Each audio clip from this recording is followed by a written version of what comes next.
সবুজ সাথী সাইকেল না পাওয়ায় মহকুমা শাসকের দ্বারস্থ মাধ্যমিক পরীক্ষার্থীদের অভিভাবকেরা। বীরভূমের রামপুরহাটের রামপুরহাট গার্লস হাই স্কুলের মাধ্যমিকের ছাত্রীরা ক্লাস 9 থেকে সবুজ সাথী সাইকেল পাননি বলে অভিযোগ অভিভাবকদের।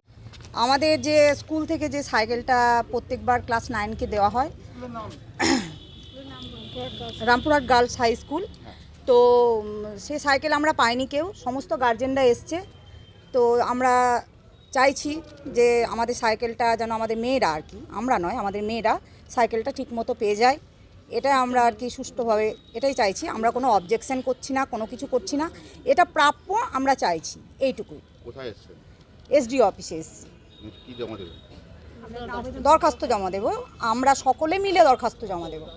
ঠিক আছে, বলো, তোমরা বলো, সবাই বলো একটু করে। আমার নাম আশা ব্যানার্জি। স্কুল কর্তৃপক্ষের কাছে বারবার গেলেও মেলেনি সাইকেল, ঘুরে আসতে হয়েছে বারংবার। অভিভাবকরা জানান, স্কুল কর্তৃপক্ষের সঙ্গে কথা বললেই তারা জানান সাইকেলের নোটিশ বোর্ডে জানিয়ে দেওয়া হবে।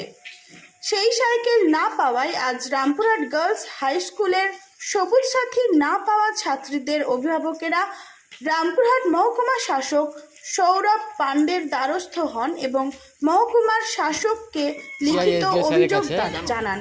আমার মেয়ে গার্লস স্কুলে পড়ে এবং আরও সবারই গার্জেনের মেয়েরাও পড়ে স্কুলে।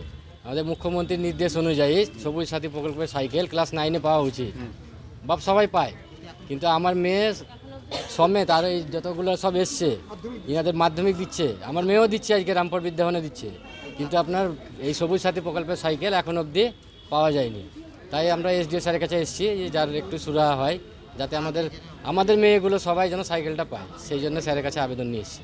স্কুল কর্তৃপক্ষ কি বলছে এখন? স্কুলে যখনই যাই স্যার আমরা জানতে, তো বলে আমরা নোটিশ বোর্ডে জানিয়ে দেবো, কিন্তু নোটিশ বোর্ডে কবে জানাবে? আমাদের মেয়েরা তো মাধ্যমিক দিচ্ছে, আজকে 9 থেকে ক্লাস 10 হয়ে গেল। হ্যাঁ, এমনকি রামপুরহাটে সব স্কুল পেয়ে গেছে, মানে আমার কাছে যতদূর জানা আছে, অথচ গার্লস স্কুলে সাইকেলটা দেওয়া হয়নি সবুজ সাথী প্রকল্পে। সেই কারণে এখানে জমা দিতে এসেছেন? হ্যাঁ, স্যারকে জানাতে এসেছি। কি নাম আপনার? ইমতিয়াজ রসুল।